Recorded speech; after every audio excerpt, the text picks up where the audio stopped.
Welcome back to the Victory Podcast. I'm your host, Steve McGrath, and this week I'm pleased to bring you my conversation with Ryan Broyles. Ryan's about to start his first year in the XFL as it starts its inaugural season, but he's a two-time All-American for the Oklahoma Sooners. He was the all-time receptions leader at Oklahoma when he left college. He had a 3-year stint in the NFL after being a second-round draft pick by the Detroit Lions, and after 4 years out of the league, he's coming back. Not just to play for any old team, but he's going to be playing with Bob Stoops and Landry Jones, two of his former guys, and I can't wait to watch the fireworks happen. So I'm going to let Ryan talk about the comeback, his road to get there, and before I do, I'm just going to remind you all that we're brought to you by Team Builder. Team Builder works with more than 500 high school football programs nationwide, including the NFL, and they help make weight rooms run more efficiently. So if you care at all about getting better, go to their website, use the promo code VICTORY, and you're going to get a cool free gift. So go there, check it out.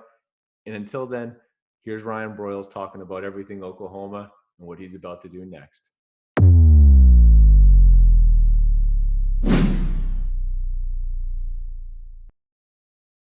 3, 2, 1, boom. Ryan Broyles, thanks for coming on. How are you doing today, man?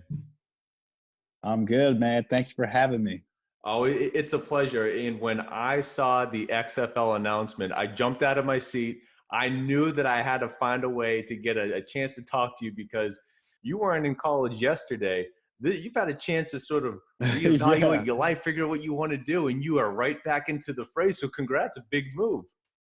Yeah, thank you, man. You know, I joke all the time. I say once an athlete, always an athlete, man. You know, I've been retired from the game for 4 years now and, you know, picked up doing some real estate stuff here and there, turned that into a full-time business. And then, you know, I always stayed in shape. I'm always in the gym. I love personal, not just personal finance, but like personal health and working out. And so I've always stayed active. And then, you know, my head coach, Bob Stoops, got the opportunity of coaching XFL Dallas. They reached out to me back in the summertime. I believe it was like June. I was on vacation. And he was like, hey, you want to put the pads on again? I'm like, oh, I don't know. You know, I'm in shape, but I haven't been running.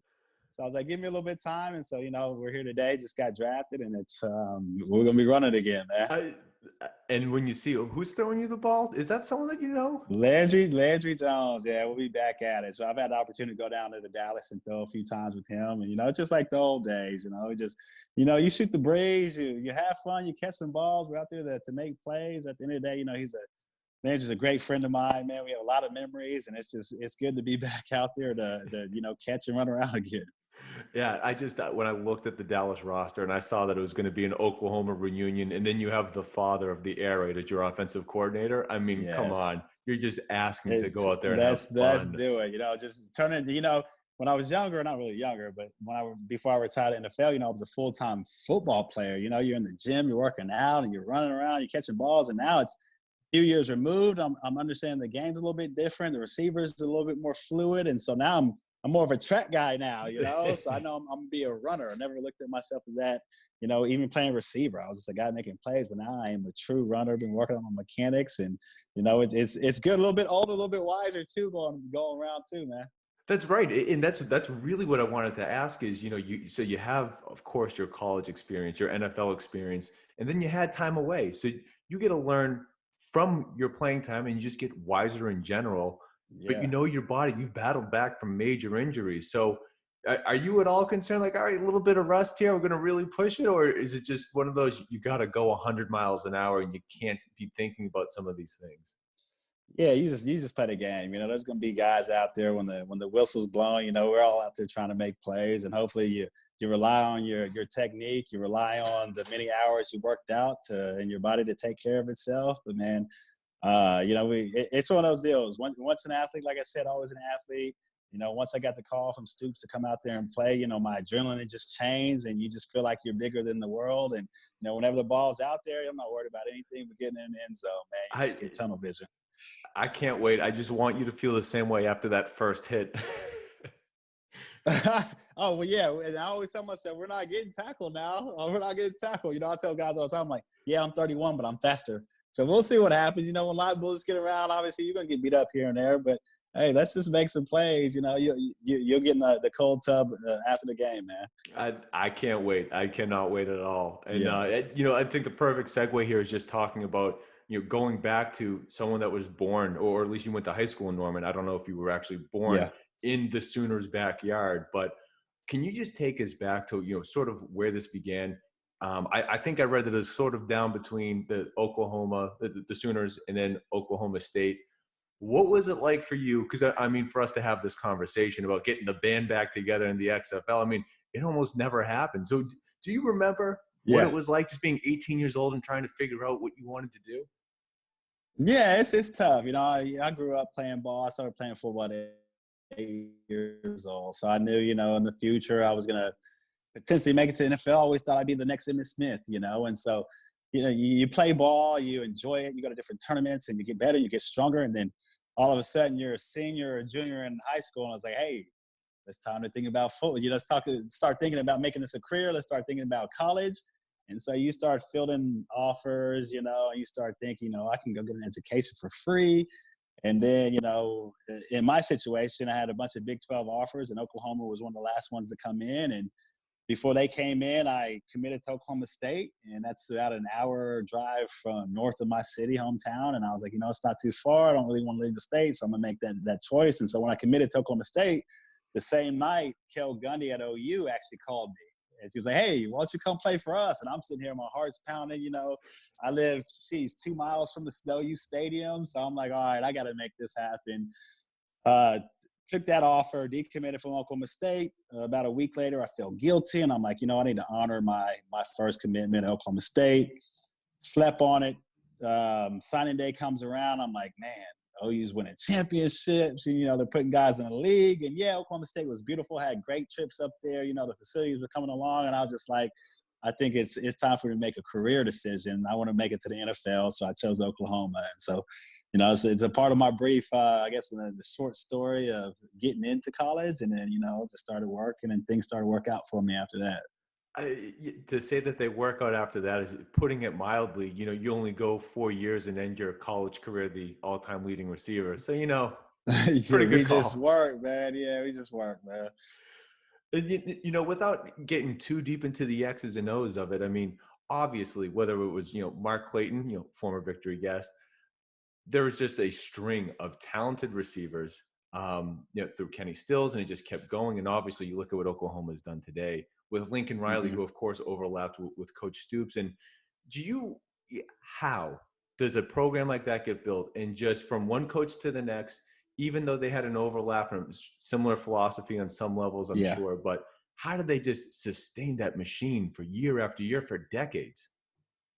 Well, Oklahoma, man, we win championships. People don't come here expecting to be mediocre. We're the cream of the crop in the Big 12. We always have the opportunity of playing in big games. So when Coach Stoops came in here in 2000, I was a middle school kid. I remember the buzz that was around him, a young guy coming from wherever it was.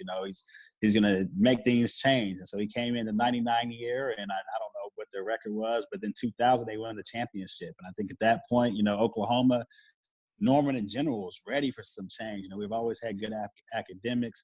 The football team back in the 70s and in the 80s, we had good teams. So we've always had that championship mentality. So Stoops came in, he brought his regime, and, we just started making plays on both sides of the ball. And, once you start putting guys in the league, the young guys that are in high school, middle school, they're like, what, this is my out. This is my opportunity to go somewhere and make plays and play on national television every week. And, OU's definitely built that brand and that model. And, new stadiums, money's coming in, players are making plays, coaches are getting paid. It's just a system that, it's going to be hard to break. That's for sure. And so obviously athletes see that, back in 2000, you had some of the guys like a Mark Clayton, and then on through to the Joaquin Iglesias, myself. And then you go up to Sterling Shepard, Dede, you've got, young guys, Marquise Brown, and now, just all kind of guys that just come in and make plays. And not just at the receiver position. We do it on the tight ends. We do it on offensive line, quarterbacks, D-line. It's just we come to make plays, man. And it doesn't just happen overnight. You just get great athletes around each other, and we believe into a system. And, I wouldn't say we're brainwashed, but heck yeah, we want to win, man. So we're brainwashed to win and find a way to win. Brainwashed to win, but also win Heisman's. I mean, the fact that it could be 3 years, 3 different players, it's incredible surreal to see. Yeah, and Lincoln Riley, I think it's a perfect time for him. He's a mastermind guy out of Texas Tech, and then you get the greatest athletes in America come and play at the University of Oklahoma, and he can cherry pick the best ones and use his philosophy, and they're off and running, man. For sure. And, you end, so of course you do end your college career all-time leading reception leader, just a two-time All-American. But of course your college career actually ends in an injury. Can you just take us back to like what that was like? Because you have to go from feeling on top of the world to Yeah, it was crazy. a whole lot of doubt. Yeah, man, it's life it's crazy, man. I never take it for granted. When I got to college, my freshman year, I was slated to start, and so I got into some trouble, and I got suspended my first year. So I was really humbled at that point. It was like, man, I got to really take this game serious. And then, I was on practice squad for a year, and I didn't take a play off. Man, I was like, I've got to prove myself. There's a lot of people that believed in me that I let down. And so I just wanted to work as hard as I could to prove myself, and I did that up until the last game. And so when I went down, it was one of those deals like, man, I've had the opportunity to go into the NFL.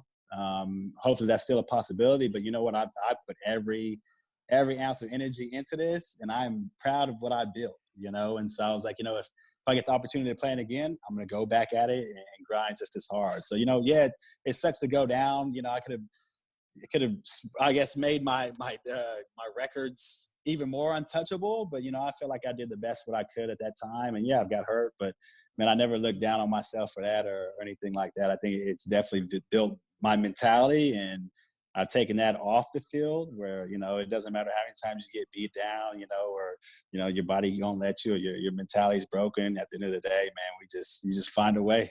And so that's definitely molded my mentality outside of football.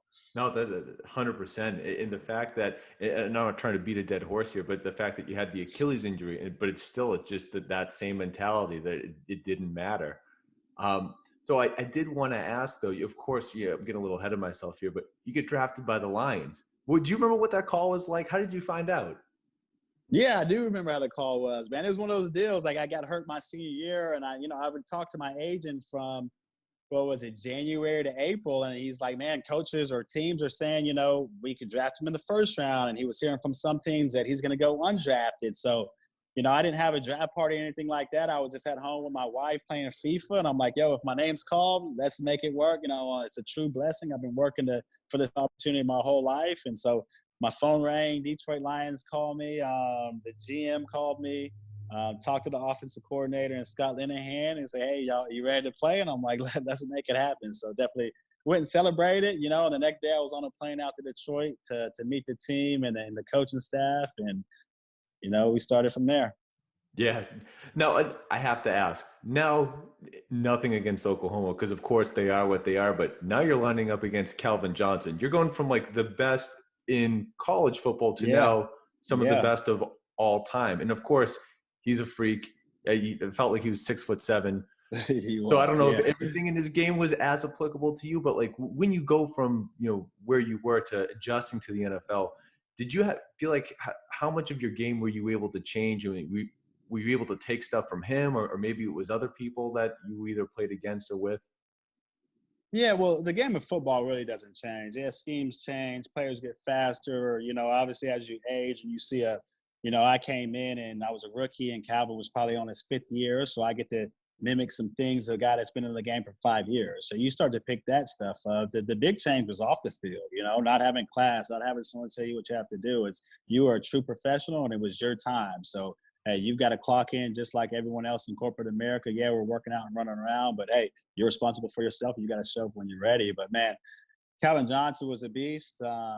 People ask me all the time what was his mentality when he was running routes, and it's like no one else can mimic that.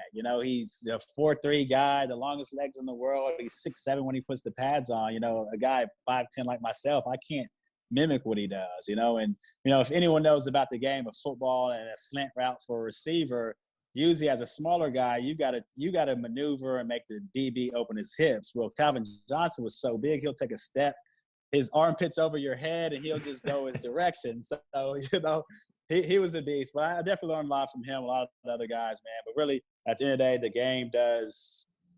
the game gets faster, man. It's the cream of the crop. Every year OU probably sends 6 or 7 guys to the NFL. And think about if there's a team of 53 of those type of players, man, that's what you're seeing every day in NFL, not just on game day, but you got guys that are playing for their wives. You got guys playing for their families. So it's definitely kicked up a notch.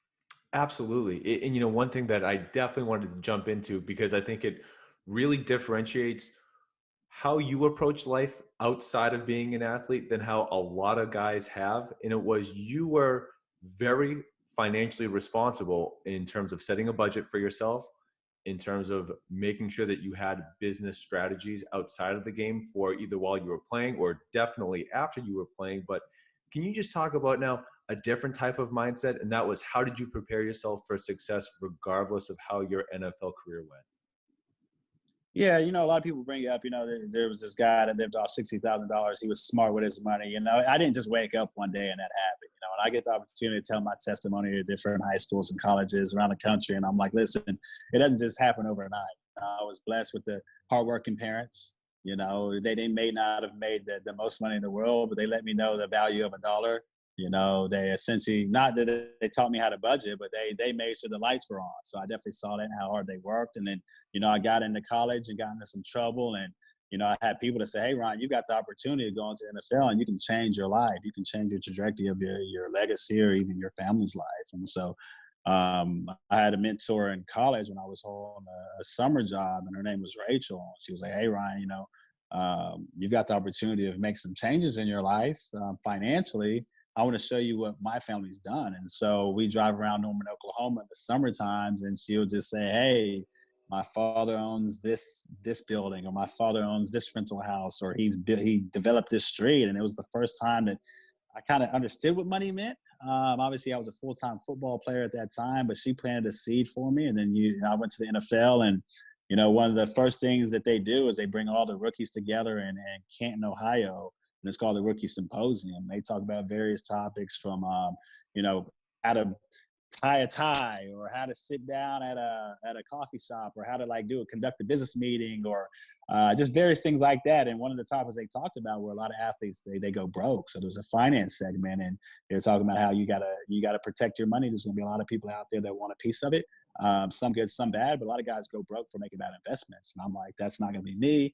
I tore my ACL. I've been going through a 6-month span of not knowing if I was going to get drafted. Now I got drafted. I'm going to make the best of it. So I actually went home and I was like, man, what is it? And I was like, what do rich people do? And I actually literally Googled that question, and it talked about people or just people in general investing in the stock market and real estate. And so I got just about every book on both of those topics, man. I just dove in, and, I started finding some people in that world, and I was just bouncing ideas, and it was an aha moment for me, man. Like, okay, this is how the money world works. And so I just dove into it, bought my first house in 2012, my rookie year, and just kept going from there. And it worked out, man. It's been good. I've got bigger goals now. I feel like I keep notching the goals I already had. And so, once you get comfortable with your game plan, and, you build up a team around you, it gets really exciting. And like I was saying earlier, I'm a control guy. So I like the control of the real estate world now. That's awesome. And I love the keep raising the bar thing too, right? It's just sort of, how big can you get it? How, talk about Oklahoma being machine. Now you're talking about a whole different machine of just continuing to find a way to grow. Yeah. And it's exciting. And I told you that this is a lot of the stuff that I like and I'm interested in. So I very much appreciated the fact that you were able to take this and build it. And I mean, in all honesty, you are the type of person that you should be the case study at the Rookie Symposium for these guys of, hey guys, this is what you can do without really putting too many restraints on yourself. Without a doubt, man. And like I said, man, we're athletes at the end of the day, and we spend every waking hour. Now I'm playing football again. I knew 4 months ago. I'm rolling out every night. I'm stretching every night. I'm making sure it's your mentality is fully on football. So it would be tough for a guy that didn't grow up in the finance background or have parents that made just good money and they're investing. So it's going to be a tough hurdle to climb, but there's a lot of smart guys that play sports, man. And so, of course, I'm not just the only one. And there's a lot of guys in the locker room, even some guys when I was a rookie, to kind of show me the ropes on the finance side. I had a guy named Nate Burleson. He's on. Oh, yeah. He's a great guy. Yeah, Nate Burleson. He's all on the TV nowadays. And I remember one thing that he said when I was rookie. He was like, make sure you tip well. And that was just the money deal to me. And I tip everyone well. And he's like, it's going to come back. And so, we get the little tidbits from various guys in the league too, man. And money's a game changer. It's not everything, but definitely if you understand how that part of things work, man, it's a blessing because we all have to deal with it. Of course. But I have to ask though, successful business, why jeopardize, not the business, but you're not that guy that has to look back and be like, what if? Like, that's football was all I had. Like, you have something else. And that's outside, of course, your family and any other interest that you have. But you didn't have to go back. So the passion for the game was just something that you couldn't shake. Yeah, man. Like I said, once an athlete, always an athlete. I'm in a comfortable place, with my rental properties and some various businesses. And, I'm a 31-year-old dude. I've got a little boy that's 4 years old. I would love to put the helmet on, the pads on, let him see me run around one time, and I'm in a position where I could, put some things on idle on the real estate side and, go dedicate about 5-6 months of my life to run around again. And like I keep saying, a lot of people say, you're going to go play football. I'm like, I'm going to go run. That's what I'm going to do. That's my mentality, man. But, I'm excited to play, man, at the end of the day. It feels good to wake up every day, put the cleats on, run around, man. It's a simple life. A lot less simple than, going and acquiring properties and talking to insurance agents and things like that, which I love to do. But yeah, putting the cleats on one more time, man, I think it'll be good for mine. Definitely. And I was like, oh, cool, the XFL's coming back. Now I got a horse in the race. That I'm all in on Dallas. Let me get some Renegade shirts. There we go, man. Yeah, all the way, man. Well, all right. So I wanted to end now on just this little thing that I call the Gauntlet. And I want to know, Ryan, what's most important? Is it having the number one offense or having the number one defense? That's a loaded question, man. I'm a doer. I'm a go-getter. Offense first and foremost in my mind or my mentality. Yeah, you got to hedge yourself on the defensive side, but if you keep pushing that bar higher and higher, you're getting further away from the failures. I'll say that, or I can't really say you're going to get away from the failures because the more you stretch yourself, the more failures you will have. But, it won't be the basic failures anymore. And hopefully you get past those little ones that can really jeopardize your career or finances in general. It's something that I've always heard is fail forward. Without a doubt, you got to learn from it, man. You got to learn from everyone. There's two kind of people. The person that's gonna fail and be doom and gloom, or the person that's gonna fail and say, you know what, thank you, I'll never do this again. And I keep reminding myself, I'm 31. And I'm going to be doing this when I'm 60, and I guarantee I won't make that same mistake. You know what I mean? Right. It's a long road. Without a doubt. If you could have only had one, what would have been more special to you? The national championship title or the Super Bowl win? Jeez, man. We struggle when we're in Detroit, man. It's hard to get out that first round of the playoffs or even into it. But, man, college football, there's just something special about it, man. And I wish I would have got another opportunity. Played in 2008 versus Florida Gators in the championship down there in Miami. We came up short that game. I was a young, naive dude thinking we would always make it back. And, unfortunately we didn't. So it would be great to have one of those trophies sitting on my, on a dresser or something like that, man. And college football is just special. But, yeah, man. The NFL, give me a Super Bowl too. Yeah, right. Now, of course, the playing days aren't over, but if you looked at everything, if you could have had your pick to play with one player of all time, if you could have lined up either with or against if they were on defense, is there one guy that you just wish you had the chance?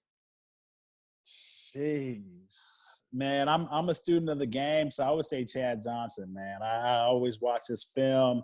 I loved his mentality. Obviously, I played a receiver like he did. I would love to, sit up next to him, learn from him. He's a Hall of Fame guy. That'd be sweet.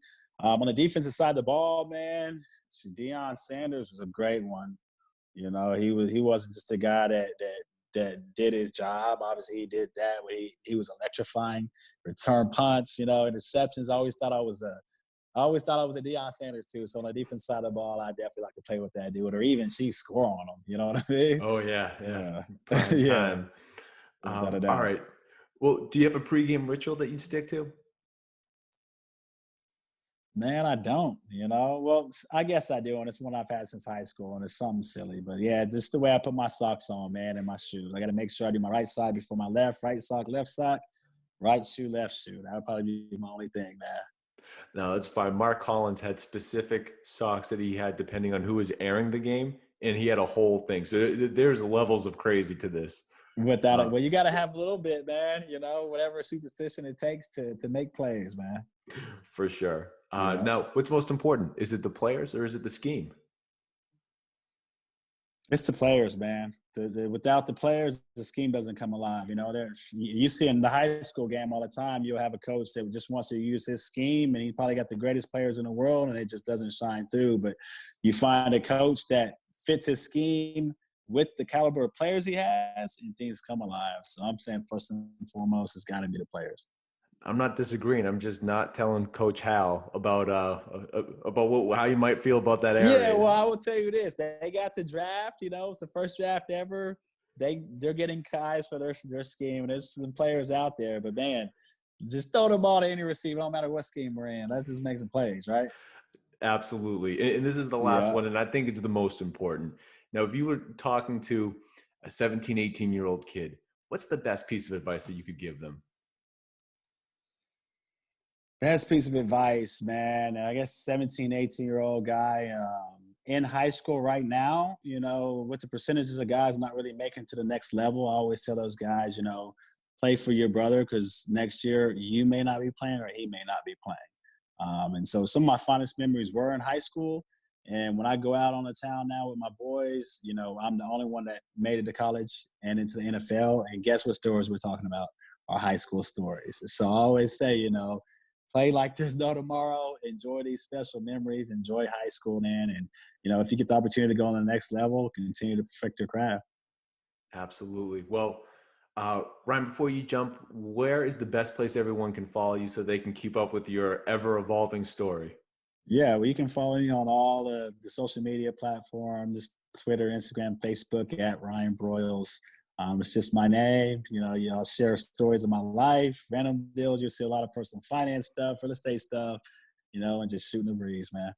Oh, a growing family, a growing business, a growing football career. There's a lot on your plate, and I'm just looking forward to watching it from the sideline. And as I said, now as a Dallas Renegades fan. There we go, man. Well, I appreciate you having me out here, man. Oh, of course. Thanks again for coming on.